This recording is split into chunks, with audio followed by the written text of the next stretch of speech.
মাসের 15 তারিখে ভাটপাড়ায় যুব তৃণমূল নেতা ধর্মেন্দ্র সিংয়ের ওপর গুলি চালানোর ঘটনায় ভাটপাড়া থানার পুলিশ গ্রেপ্তার করে গণেশ সাউ নামে একজনকে।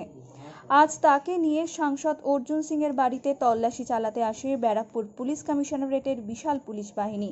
কিন্তু তার ছেলে বিজেপির বিধায়ক পবন সিং বলেন, যথাযথ নথি না দেখাতে পারায় আমরা বাড়িতে ঢোকার ক্ষেত্রে আপত্তি জানিয়েছি।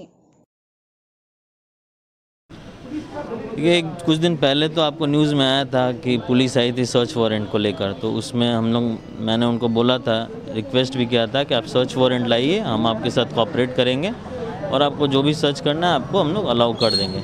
लेकिन पुलिस इस बार फिर आई है विदाउट कोई सर्च वारंट का, एक नोटिस लेके सिंपल सा कि एक लड़का शायद उन्होंने पकड़ा है और वो लड़का बोलता है कि उसका जो रहने वाला है दोस्त वो इसी बिल्डिंग में रहता है।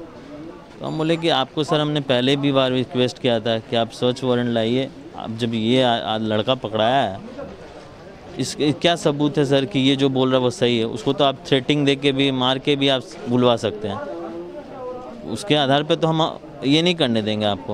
एक पुख्ता कोई सबूत तो होना चाहिए जिसको देखकर हम अलाउ कर सकें।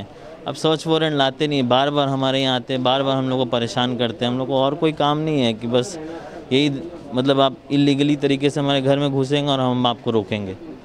हम आपके साथ कोऑपरेट करना चाहते हैं, आप सर्च वारंट लेकर आइए, हम आपको कोऑपरेट करेंगे। लेकिन किसी के आधार पे कोई लड़का आके बोल देगा कि उसका साथी यहाँ रहता है और वो किसी का मर्डर करने की कोशिश कर रहा था, उस आधार पे आप यहाँ उसको ढूंढने लगेगा तो हम उसके लिए आपको कोऑपरेट नहीं करेंगे।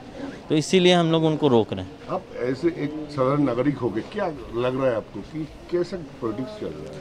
पॉलिटिक्स तो बिल्कुल, आप तो बंगाल का, वेस्ट बंगाल का जो पॉलिटिक्स हम लोग मतलब आए हुए हैं, मेरे को राजनीति में बहुत समय तो नहीं हुआ, 1 साल ही हो रहा है, लेकिन जिस तरह का पॉलिटिक्स चल रहा है वेस्ट बंगाल में, मैंने बाकी स्टेट में ऐसा पॉलिटिक्स नहीं देखा जितना ख़राब वेस्ट बंगाल में चल रहा है।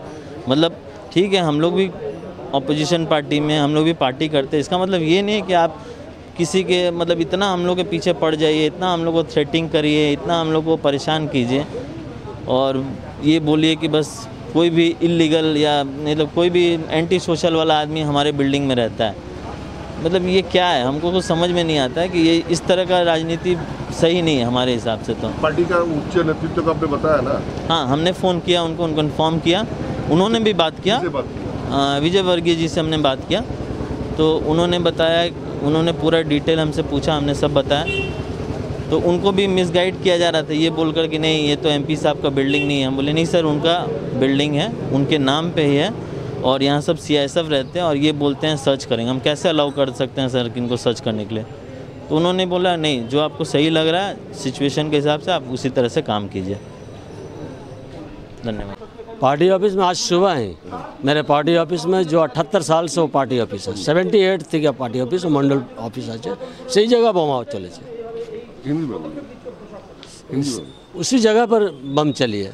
किस लिए चला है, आपको क्या लगता है? बस ऐसा है कि यहाँ पर पूरा मतलब ये असामाजिक तत्वों के हाथ में दे दिया गया है टीएमसी को। नहीं, कल रात को मेरे को बीजेपी को कंट्रोल करने के लिए, अयोध्या के लिए वो तो है ही। अयोध्या के कल एक उत्साह थी, कार्यकर्ताओं में भी उत्साह था, न केवल भारतीय जनता पार्टी के कार्यकर्ताओं की बल्कि पूरे आम जनता का एक उत्साह और उच्छ्वास था कि ऐतिहासिक क्षण था वो जो शिलान्यास प्रधानमंत्री श्री नरेंद्र मोदी जी ने किया था, उसके लिए उल्लास मनाया जा रहा था। उस उल्लास के कारण ही मतलब था कि क्यों उल्लास मनाया जा रहा है।